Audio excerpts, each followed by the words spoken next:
Assalomu alaykum, yaxshimisizlar ajlarim. Hozir biz pomidorni so'kiga, bodringni marinovka qilamiz. Birga bodringni oldindan sovuq suvga solib qo'yamiz. Pomidorni blenderdan maydalab tashlaymiz. Blenderdan chiqarib olgan pomidorimni qozonchaga solib qaynatamiz. Kamida 15 minut. Pomidorim 20 minut qaynadi. Endi bunga tuz, 1 qoshiq to'lacha tuz, 1 qoshiq to'la shakar, 1 cho'mich yog' solamiz. Buni yana 5 minutcha qaynatamiz. Bunga lavr yaprog'i, qizil maydalangan garimdori,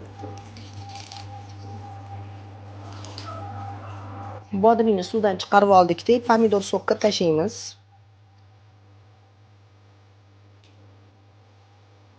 Buni ham qaynatib 5 minutcha qaynatib olamiz.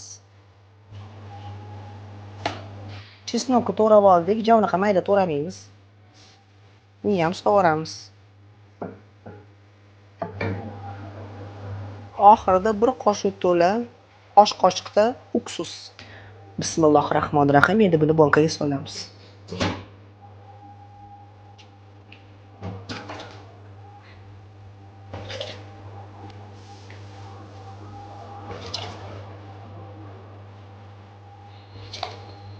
Men bodring marinovka qilib bo'ldim. Bu endi kamida yarim soat sovishi kerak. Keyin bemalol yesangiz bo'ladi.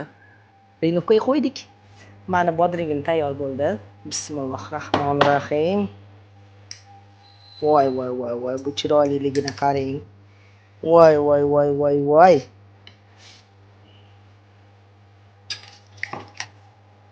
Bismillahirrohmanirrohim.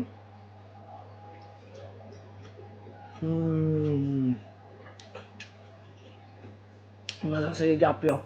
Vafshiyam zo'r. Hammaga tavsiya qilaman. Oson, tez marinovka qilinadigan bodring osh bo'lsin.